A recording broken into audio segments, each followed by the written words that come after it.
Good morning, everybody. It's your boy Brian with another fun-filled episode of American Auto. I've got to be very careful with which way I face my camera today because I've got something in here I don't want y'all to see yet. Okay, so don't be trying. Stop trying to look over my shoulder. It ain't behind me. You, all three of you. Just playing. So guys, the boomerang is back. It finally made it in on the tow truck. It took him a minute to get it here, but it's okay. It's okay. It's here. It's here. I will say this. It runs excellent still. Like, it got here 4 days ago, I think. Yeah, 4 days ago. And it's been sitting out there. We've got some kind of cold temperatures here. Today it feels pretty good, but the past few days have been rainy, cold, all that junk.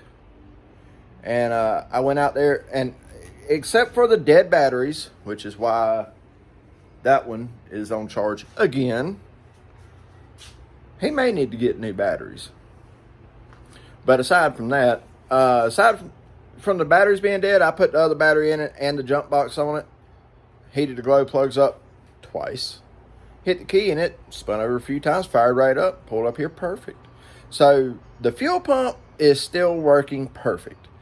Now then, that being said, I've got to crank this thing up and let it get heated up to full temperature so I can see where it's exactly leaking coolant from. I think it's leaking from the head. I feel like it is. It looked like I seen the air bubbles coming out from the head where it's set and all that.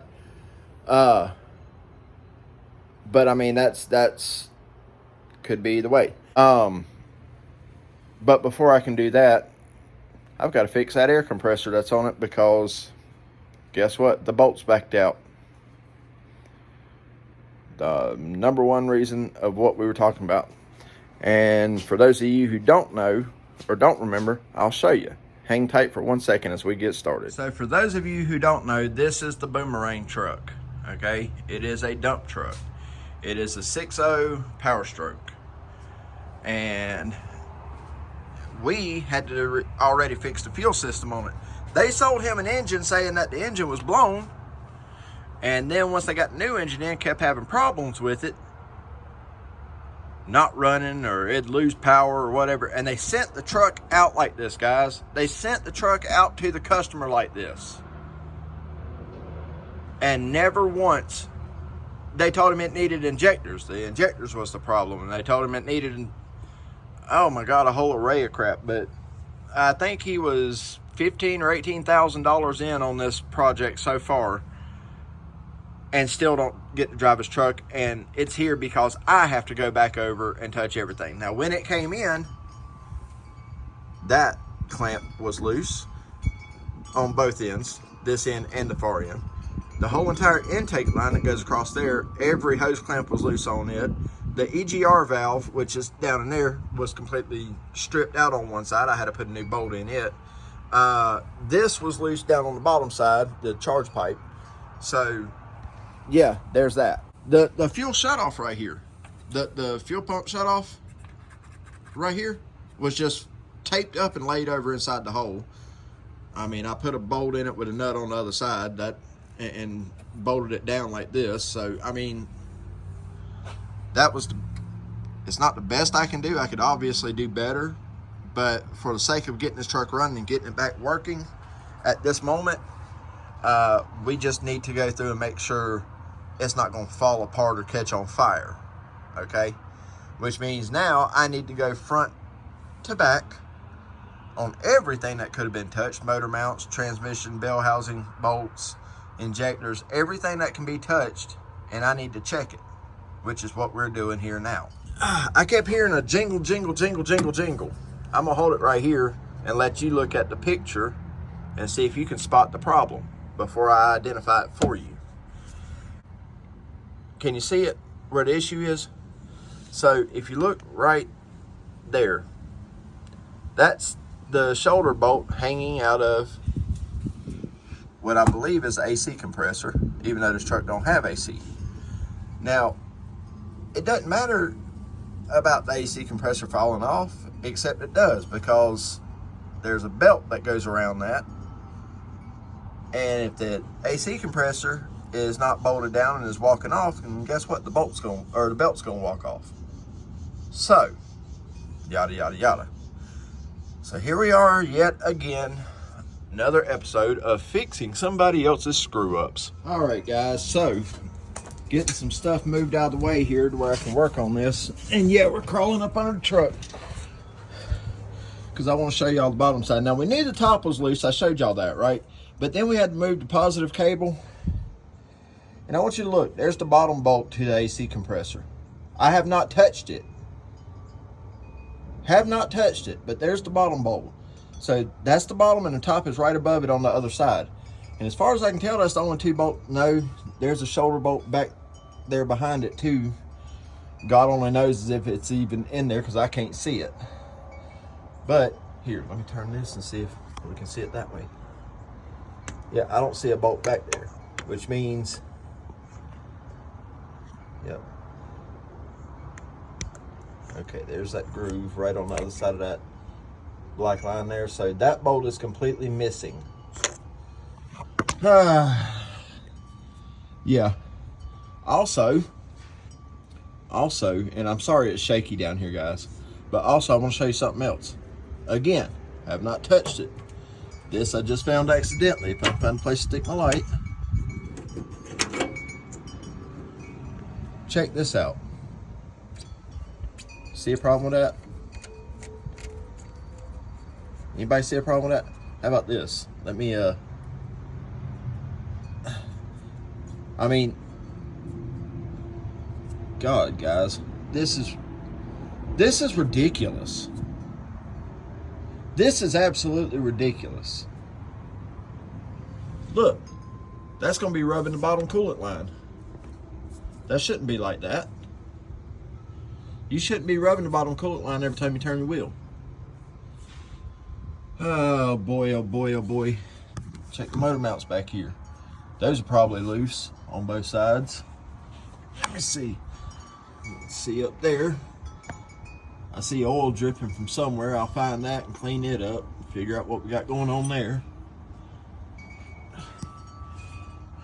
Guys, this is uncalled for. This is completely uncalled for. All right, guys. I'll bring y'all back in a minute.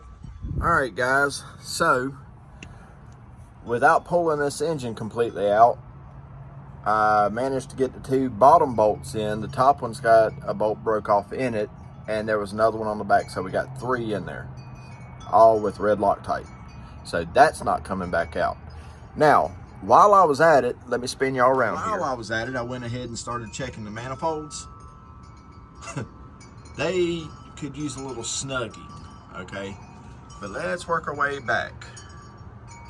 Now, I know you can see that right there, that line, and I can't do it with the light and everything, but you can see it on camera. So that line, I believe, is coolant temp sense, but it's broke off. All that's holding it is a little bitty wire. Now, let's slide on back just a little bit more. Let me get my light. Let's slide on back a little bit more. Like I said, I want to check the bell housing bolts too. I decided to check the starter. Let's see if I can get the light in there. Can you see that bolt back there? That's a damn starter bolt. It's falling out. I don't know about this one down here yet. It looks like it's tight, but yeah, there's a starter bolt up there. It's loose. I don't see anything else up there, but the leak is coming from somewhere in this area. Maybe above. I'm not real sure. Again, I have to get the truck fired up. I do see they got the ground strap on back there on the back of the head. Guys, this is uncalled for this much crap to be loose. So, yeah. Anyway, all right, guys. I'll bring you back in a few minutes when I find some more crap. All right, so I went up and down both sides. I didn't video the bell housing and all that. Well, messed up. I'll show you that project. But it wasn't really low on coolant. like I put a gallon in it that day in the parking lot, but nothing else has seeped out. Went through and checked the head studs, and those are all really tight. So the only thing I know to do at this point, now that we've gotten the exhaust manifold tightened, we got the AC compressor tightened, got the starter tightened, got the fender well back in, and I mean, I've already brought it all the way up to temperature, so I mean, I don't know really what else to do at this point besides driving. Nothing is leaking under the truck. Like, it's completely dry in there. And I mean,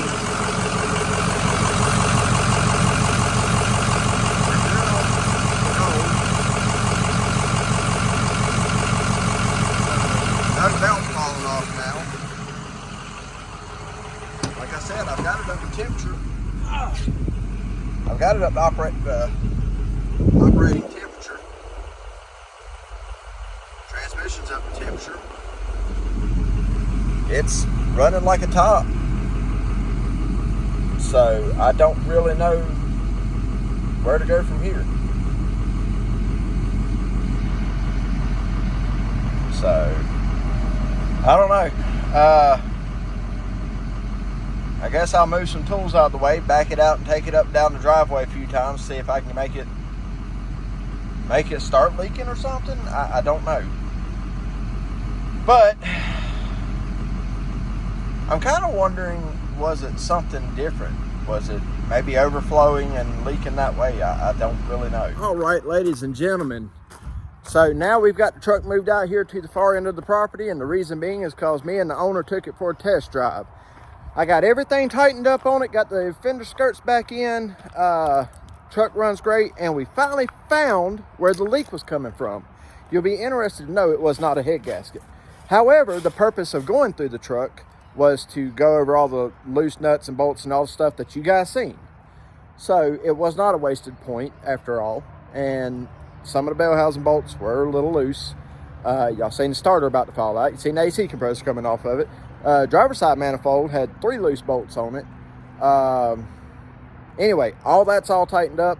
Truck is great now. It fires up and runs, except one little problem, and I will fix that tomorrow. I'm not even going to video that, but I will tell you about it. So the reason it was leaking like that was because it was leaking from the heater core, which is kind of mounted halfway in and out of the truck. But the heater core does have a bad leak on it. So once we got the system pressurized, took it for a test drive, come back, we did find it. The reason we couldn't find it that night is because it was raining, and the moisture that was in the floorboard was they thought was from their boots. Turns out it was from the heater core. I might throw a clip in tomorrow when I'm working on it, but as it stands right now, probably not. So heater core's the leaking fuel or leaking antifreeze problem. That takes care of that. Ladies and gentlemen, that's going to take care of this video. I hope you enjoyed it. Do me a favor, comment, like, subscribe to the channel if you want to see more stuff like this, and that way, and turn that bell notification on so you can see the next video as it loads. I'm telling you guys, I've got a little blue surprise for y'all. You're gonna love this. It's British, maybe. Anyway guys, comment, like, subscribe, and I will see you on the next one. Thank you again for watching. Oh, go check out Pole Barn Garage and Golden Rust or Bust if you hadn't checked them out yet. You need to go check them guys out. They have great stuff. All right, guys. See ya.